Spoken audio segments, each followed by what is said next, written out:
The U.S. men's national team has what is likely the most talented generation we have ever had. But on the other side, we also have Gregg Berhalter, a U.S. men's national team head coach that is probably not the best option right now. And today, we're going to be talking about that. Gregg Berhalter's return, the possibility of Pep Guardiola maybe coaching the U.S. men's national team one day, behind the scenes of what happened in Vegas after the United States won the Nations League with the players, U.S. fan culture in the U.S. and culture abroad, and lastly, we're going to be talking about the U.S. men's national team and the 2026 World Cup expectations. What is the bare minimum we need to accomplish? Yeah, there's a lot to unpack here. Hi, I'm Mirham Filippo, and welcome to Tactical Manager TV, and welcome to part one of a two-part mini-series here at the channel with Pete from 11 Yanks and Brett Oppenheim from real estate, selling sunset at Netflix, and a massive, diehard U.S. men's national team fan that, by the way, he's the one that's going to tell us the behind the scenes in Vegas because he partied with the players after they won the Nations League in 2023. All of them. McKennie, Balogun, Pulisic, etc., and much more. So stay tuned for that. Drop a like and let me know in the comment section down below, what is your bare minimum expectation for the U.S. men's national team in the 2026 World Cup? What is the bare minimum we need to accomplish to consider it a success? Round of 16, quarterfinals, semifinals. We're going to address that towards the end of the video. All right, drop a like, blah, blah, blah, blah, blah. I don't have anything else to add. Let's play the intro and let's bring Pete from 11 Yanks and Brett Oppenheim.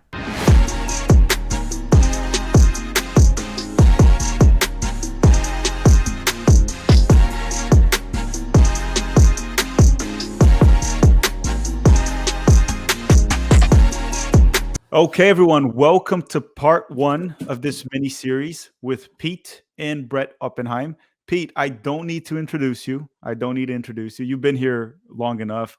But Brett, first time here. How you doing? I'm great, man. I'm pumped to be on this. I've been watching you guys for years, so it's exciting to have you. It was fun when you reached out and you told us that you were a massive soccer fan, U.S. men's national team fan. It was a bit of a surprise for me and Pete. And then me and Pete were talking about this. And we were wondering from your side, before we go in and talk about the U.S. men's national team, the players that you know too, Gregg Berhalter and everything, we wanted to know, how did you get into soccer in this country? I think it was the 2006 World Cup that really drew me in because I was, I knew I'm 46 years old, just to date myself and then kind of have things make sense chronologically. I knew like Messi and Ronaldinho, especially Ronaldinho. He was like I feel like everybody, even when I was, I was like 16, so it was like 1993, 95, whatever. Everybody kind of knew those guys, so I knew who they were. I knew kind of soccer nationally, and that it was a big deal, but I wasn't really involved.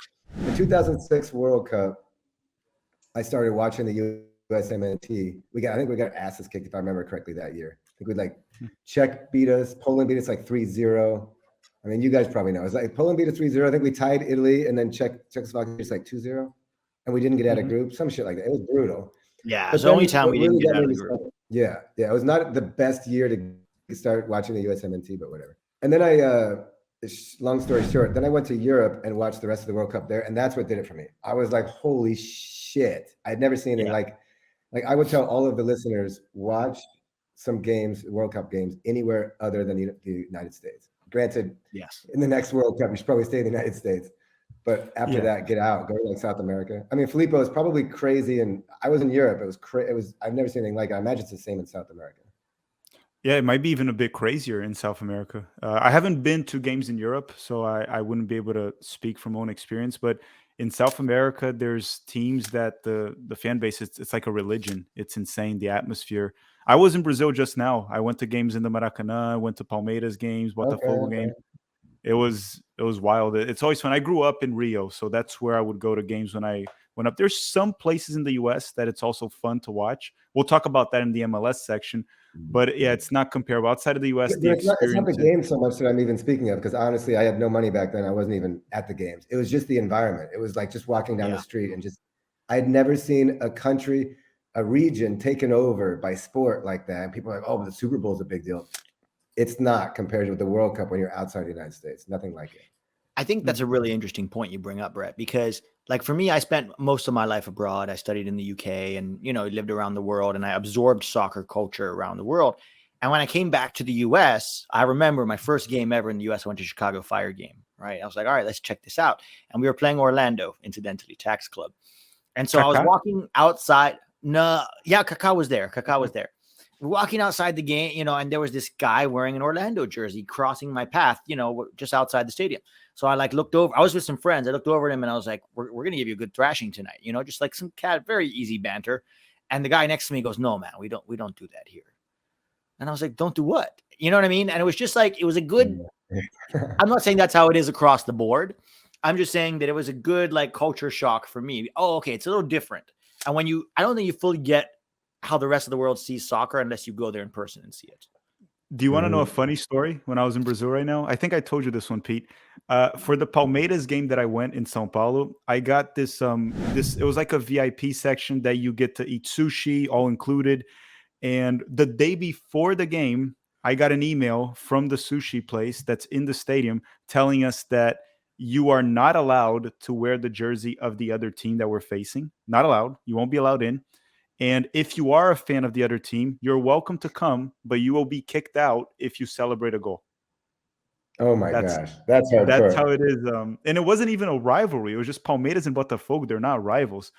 But why don't we dive into U.S. men's national team, Brett, and with Pete, obviously, because when we were chatting a little bit, me and you talked about how you've been following, obviously, the U.S. for a long time as well, and the channels here. And you said you've known some of the players, right? You met some of the U.S. men's national team players recently. I got to meet a lot of them at the Nations League final against Canada. I believe it was 2 months ago, 3 months ago. Sorry. Yeah.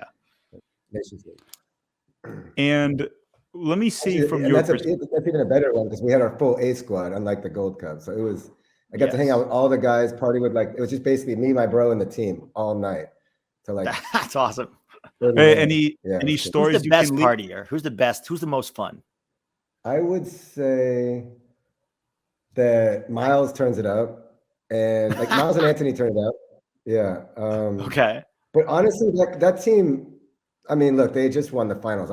This doesn't mean they're partiers necessarily, but they just won the final. And they're in Vegas. I mean, so come on, it's like sure. You know, so they like. Who is? Oh, that's true. Yeah, McKinney. I mean, that's everyone. That's obvious. Yeah. You know what's funny, Brett? Christian Pulisic had an interview with AC Milan when he arrived, and he sort of mentioned Vegas, like, yeah, we had a lot of fun on the field, and then he was like, and off the field, and he started like laughing about it.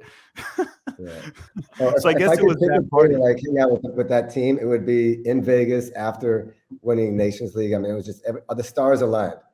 Yeah. And wait, where did you guys party in Vegas? Which resort was it? We started at dude, I drank a lot that night. But I know we ended up at Excess like late, like 3-4 in the mornings where we ended up at Excess. I think we started. Oh man, we bounced around a little bit. I honestly, I don't know. Did anyone steal a tiger? I can't remember. What's that? Did anyone steal a tiger? No. No, it wasn't like, yeah. Was there anybody who was like, I got to go to bed, like it's midnight? Is there anybody on the team? I mean, there was a couple. He couldn't get in. Who? Reyna, because he couldn't get in. No, he did though. I mean, some of the younger guys I don't even. What's the drinking age in Vegas? Yo, 21. why don't you come say It's 21. Yeah. I think Brett forgets the party night. I remember it better than he does. Oh, okay. So a couple of the younger guys like had a little bit of an issue getting in places, but we ended up figuring it out. It's just crazy to think these guys like win a Nations League title and they're not allowed to go drink in Vegas. Like that's how young our team is, you know? Yeah. Musa, Pepe, Gio, I think are all under the drinking age. But they were I think Gio was with his pops and he kind of bugged out a little bit early. Not early, but I mean not like 5 a.m. Right. Christian kept it going all night. Yeah, most of the team kept it going. You're not on. Anyway, most of the team, like those guys, you know how we always make fun of, or you guys always make fun of like the culture, which I know is like the one thing that Berhalter is credited with. It's like, dude, give me wins and losses, bro. I don't need like, you know, ranking your culture. Yeah. And I take your point because we talk about it too much. But I will say there's some legitimate. Those guys get along, and there is a really good culture there. I hate to use that word again because I know you guys hate it, and rightfully so. But those guys get along, and it's important. Like not every team. No. I mean, I don't think it's bad. I think its culture is important, and it's good that they get along. But I just think that too much is credited to Berhalter for the culture. When these guys grew up in the youth national teams together since Tab Ramos, playing together since they were 15, 16 years old, a lot of them. So I think that's a big part I of it. agree. I also don't think culture is a good reason to exclude a talented player for somebody who can't play the game. I agree That's with the both of only those points difference. completely. And I like these guys get along. No, I probably no matter who the coach is, but they definitely get along. It was impressive. Like the Yeah. whole Yeah. team was Well, partying. Usually there's like cliques or 3-4 guys or whatever. This was like a real team. Yeah. yeah, and I mean, the game you were at, Berhalter has been gone for like 6 months till that game, so the culture remained. Of course, Yeah. there has to be some credit to Greg there, because even if he didn't create the culture, he helped maintain it to a certain extent. But at the end of the day, it's like, as long as you have a coach that's not like freaking Sampaoli, that's completely crazy, or like Marcelo Bielsa. If it's a coach that's chill and allows the player, they're gonna get along. These guys, they're all great friends. They're all very close. I agree. They're all And young. I think they're all the same age. They're all young. They're doing it together. Like, yeah, Yeah. you'd have to get in the way to stop these guys from getting along. Brett, were you there by accident, or you went there to watch the game and you end up partying with them I was together? there by accident. I was just randomly in Vegas, and I was like, "Bro, if they make the finals, like we should go." And he's like, "Fine." And then we got in touch with someone from U.S. Soccer. I forget how it happened, but we got hooked up with like some good access, and then one thing led to another, and then we actually ran into Trusty, who I guess knew a buddy of ours. We ran into a couple people that we knew. Like I knew Gooch used to date a friend of mine like 15 years ago, so I've kind of known him for a while. And then we ran into Trusty. And he's like, meet us out here. And then just like I said, one thing just led to another, and ended up just being an insane night.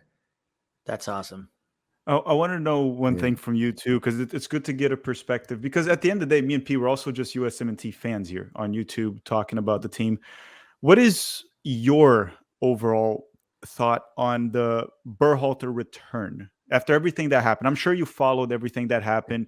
There were reasons that we mainly didn't want Berhalter back, just for soccer reasons. We didn't want him back, regardless of what happened with Reyna. We already didn't want. Then the whole Reyna thing happened. It just seemed like it was something extra, some baggage. And then the whole announcement, like during the game against Mexico, the like the Athletic like leaks it that he's coming back. The timing was weird.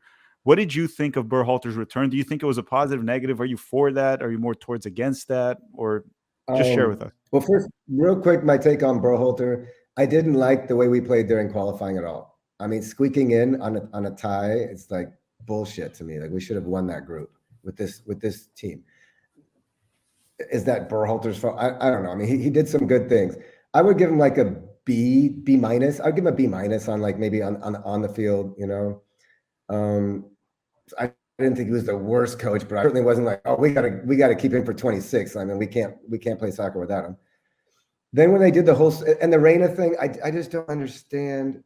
Like, I mean, some of that's on Reyna, I guess, but I don't understand how Berhalter could have said what he said in that conference. I'm like, I mean, that doesn't make sense. He's a smart dude. Like nobody says he's anything but smart. Saying something like that and think it's not going to get out is just, I don't get it. So everyone made mistakes as far as that controversy. But when they did the search and you guys were like, oh, watch, they're going to bring Berhalter back. I was like, no way. No way is U.S. Soccer going to spend this money, do this search, and bring Berhalter back. Yeah, I know. I'll get into that a little bit, but not too much. So I was a little surprised when they brought him back. I mean, we all were. But I have a little bit of a, I want to call it a hot take because it's probably bullshit. But I'm going to give a 30% chance on. I have a 30% likelihood to.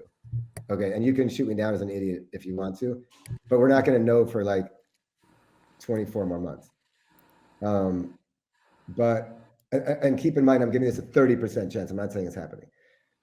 It's possible that Pep comes in summer of 2025, and that's why they brought Berhalter back, because they're not going to bring in like Jesse Marsch and then let him go for Pep, and that would be weird. But if they brought Berhalter back, it wouldn't be as weird. I give that like a 30% likelihood, and if that happens, then U.S. Soccer probably did the right thing, and we're giving him a hard time for no reason. Wait, but did you hear that, or is more like you? Did you hear some? Yeah, that's a fair question. Or how much can you say? I mean, look, if I really had heard something, I wouldn't be giving. I mean, if I had heard something super legitimate from a direct source, I would be giving it more than 30%. I have some slight reason to believe that there's maybe some legitimacy to that rumor, and whatever reasons I have that give me slight reasons to believe there's some legitimacy, still lowers it to 30%. So it's, I don't know how to answer that question. Let's just put it at 30%. Yeah, I mainly And asked if that that because happens, go I ahead. mainly asked that because you recently put a video on your Instagram that you were at Manchester City. You got to see some of the players there that I saw. You were inside, right? Even Yeah, on their yeah, YouTube channel. yeah. So was Pep I like, mean, look, Brett, it's I'm not like coming. I sat down with. It's not like I sat down with Pep and he's like, I gotta tell you something, but don't say anything. It's not like that. But I like heard mild whispers there. I even heard mild whispers on this side through some people. But look, let's just give it. All I can say is I'm going to give it 30%. In which case, it's a really interesting wrinkle that they brought him back. But look, if he doesn't come in 2025, it's a bit of a weird decision. And it's not that I'm a Gregg hater. It's just this is the biggest World Cup in the United States in a generation, and I don't know. It just doesn't seem like he's necessarily of that moment. But I guess we'll see. I'll tell you one thing that I heard from actual sources in MLS. Obviously, it's negotiations. It's also the same people that told me ahead of time that Messi was coming. They said that Pep will leave Manchester City in 2025. That has been pretty much said and done, apparently, unless something big changes. And there are MLS teams already planning on bringing him to the league. So I don't know if this is like, it might be also 30% chance like you. Maybe there's a higher percentage chance of Pep coming to the United States. We just don't know if it's MLS, the United States men's national team. I heard that same rumor recently, and that leads credibility to my kind of theory, don't you think? Yeah. The thing is, the problem is U.S. soccer goes against that. I don't see them getting Pep. U.S. soccer doesn't really give me that confidence that they would bring Pep Guardiola. They, to me, sound like an they MLS love. team. You know what shitstorm there would be if Pep was coaching like Nashville or LA Galaxy and Triple G was coaching the U.S. men's national team.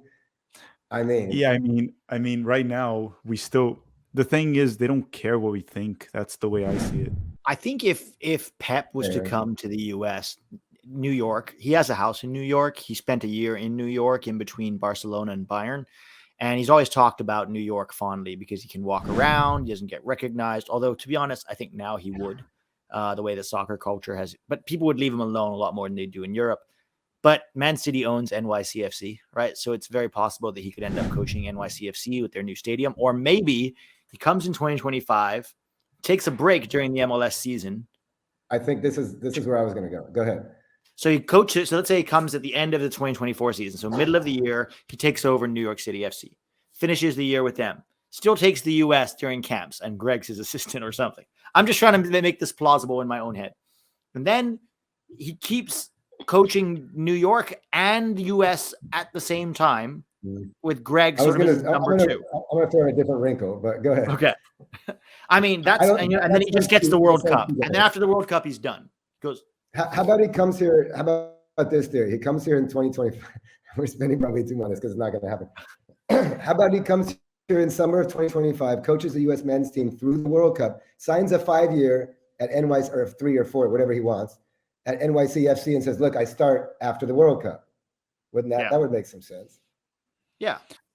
But if we're going to be, why would he though? Why would Pep want to do that? Just because he likes living in the US? Like the same reason Messi's here. And I don't mean to skip ahead.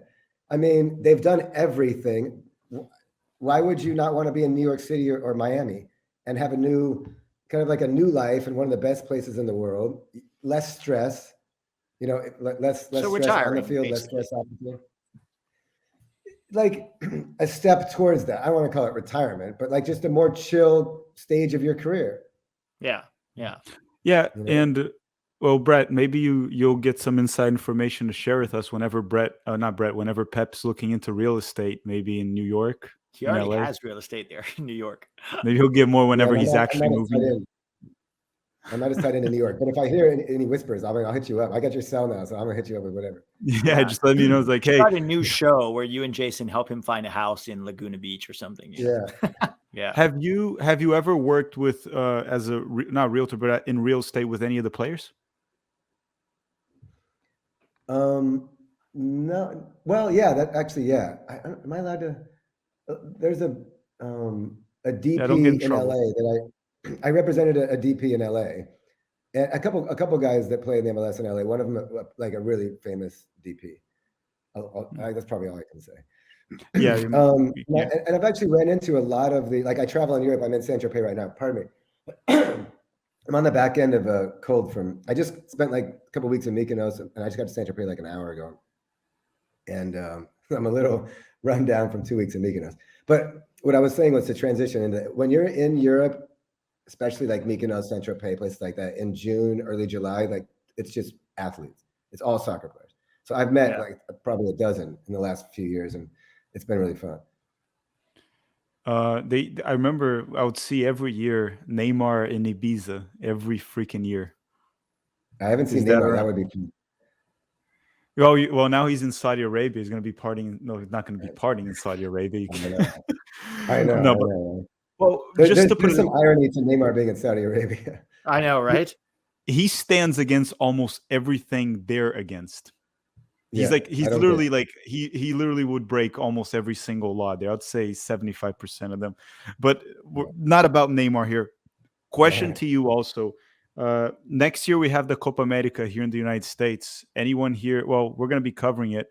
Do you have any plans on attending games? Yeah, I'm probably going to go to the Copa America. I'm going to take a month off for the World Cup. Let's just get that out there. I mean, I'm going to go to every game. The first game they just announced is at SoFi in LA. So I mean, come on. Mm-hmm. Yeah, you can be our on-field correspondent, Brett. Like, well, we live from the stadium now, Brett, and then you tell us what's going on. Yeah, that would be perfect. I'm definitely going to be there and try to get as much access as I can. Copa America, yeah, I'm going to probably go to a couple games. Like that's a big tournament. I would. I mean, if we're like playing Brazil or some shit, how am I going to miss that? Oh, you know what I wanted to ask you that you mentioned Vegas. When you were there, did you meet up with Johnny Cardoso? Yeah. He was out. He was with the team, wasn't he on that roster? Because I remember him being. Yeah, he was. I was just asking if he was there when you all went out. He was there. Yeah. I'm almost positive he was out. Yeah. He's probably a bit more quiet. Almost positive. Yeah, a couple of guys like Zendejas. No, Zendejas was a little quiet. No, Cardoso is he Argentinian or Brazilian? Brazilian kid. Yeah. Yeah, he was with his family and he was like super chill, like at his own table. But I talked to him. I sat down with him and his family for a little bit. I'm pretty sure it was Johnny Cardoso, and chatted with him. Really nice guy. Mm-hmm. Yeah, he was mellow. He was super mellow. Before we move on to the second section of this video, which we want to talk about MLS, Messi's impact here. I know you know the owner of LAFC. You know some MLS players too, and I guess we're going to be discussing how the Saudi league might be impacting MLS, the growth of the league, and how much MLS can impact U.S. soccer as a whole. What is, in your opinion, and then Pete already said this, but I'll let Pete say it again. What is the bare minimum? Because you talked about Berhalter being somewhat of a disappointment that he was the one that they chose for this World Cup that's so important. What would be the bare minimum for 2026 for you to say, well, this World Cup was a success? How far does the U.S. have to go? Realistic. Don't say winning. Don't say winning. A realistic. No. Come on. I actually had this conversation with my bro. We had like a 3-hour taxi ride from Nice to Saint Tropez, and this literally came up. We talked about this for like 10 minutes, and we agreed. So I'll give you I have a perfect answer for this. Well, perfect in my mind. So making the round of 16 is like a bare minimum. Quarterfinals to me is a slight, maybe like a slight overachievement, but that's what I think we need to do because the round of 16, it's right in between round of 16 and quarterfinals is where I think the expectations should be. So I think a quarterfinals is a slight, like, oh shit, all right, we're having a good run. Losing the round of 16 is like a disappointment. So it's in between those two, if that makes sense. Mm-hmm. Pete? Yeah, I think because we're going to be at home, that means we're going to be seated top of our group. So if you don't win your group when you're seated at the top, that's already a failure. So if you win your group then, and then your second round opponent should be somebody that is very beatable, right? Because supposedly you won your group. So you have to get past the second round, in my opinion. And then sure, if you face Brazil, in the quarterfinal. First round is there's 32 teams that get out of group, right? Well, now it's 48. Now it's 48. That's true. No, that get out of group. That get out of group. 32 teams get out of group. No. For this edition, the format keeps changing. Format keeps changing. But it's not quite what happens right now is they had it as groups of 3. They are changing it back to groups of 4. So essentially the top 2 of each group advance and some Of the third place teams. So if you have a good So the way I campaign, understand it is 24 advance, because that's the top 2, and then I 8 think it's more 24 for the third in a place. couple more. Yes. Yeah, you're right. Yeah. You're right. It Yeah. is 32. So it'll You're be right. 30 so it'll be 32 in the first round outside a group. So then you got to win. So you definitely, Pete, yeah, you definitely win that one, because you're You going to be have to playing win like, that one. yeah, you got to win that one. And presumably you win your group, so you're playing like a 25th ranked team in the, so you win that one. Now you're in the round of 16. Are you matched up against Brazil because they had a bad group? Are you matched up against like freaking Sweden? I mean, it depends who you're matched up against, but presumably, so I think you're supposed to win that one too. And if you don't, that's a disappointment, unless if you got screwed and you're going to play Germany.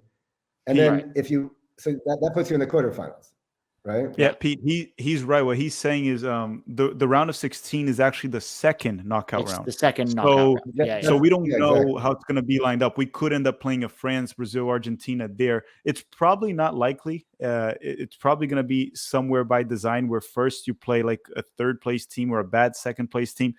But you're right. Like the first round, that is not even debatable. If we go down right after the group stage, it's a disappointment. The round of 16, which is the second round, I still think the bare minimum. I still think the bare minimum should be the quarterfinals, because if you look historically, outside of South Africa, Qatar, which are never been good at soccer, and then Mexico, that wasn't that great at home either. Usually teams, I know they think I'm joking about Mexico, but they underachieved at home. They had a good team when they played at home in the World Cup. Usually teams overachieve when they play at home. Look at the United States in 1994. We should not have gotten out of that group. Colombia, South Korea. Yeah. South Korea made it to the semifinals in 2002. Germany in 2006, they weren't that great and they made it to the semifinals. So there has to be a belief, at least, that we will overachieve. Overachieving to me, like something that will be a surprise if we make it to the semifinals. If we make it to the quarterfinals, I would say it's normal for that World Cup. Win 2 knockout games, basically. Yes, win at least 2. Yeah. I think we all agree on that, unless if we get screwed and have to meet some behemoth in the round of 16 and play well but somehow lose to Germany 2-1. Fine, I can accept that. But other than that, I agree. Quarterfinals. I think we all agree. I think that's important too. How you lose, it's also important. I know at the end of the day, what matters is win or lose. But if you go to the round 16 and you lose to the Dutch 2-1 and you play toe to toe, it just happens to be a loss. Shit like that can happen. So I don't think that is the main issue. But of course, like you don't want to do it like we did in 2022, where people like to hear it or not. The Dutch team toyed around with us. It was pretty damn easy. I think we got, and I don't. It's hard to say it's anything other than we kind of got outcoached there. And I don't want to trash Berhalter because I don't know him. And trash him. I just don't think that we were up for that game as far as we should have been tactically or any other or roster decisions or anything.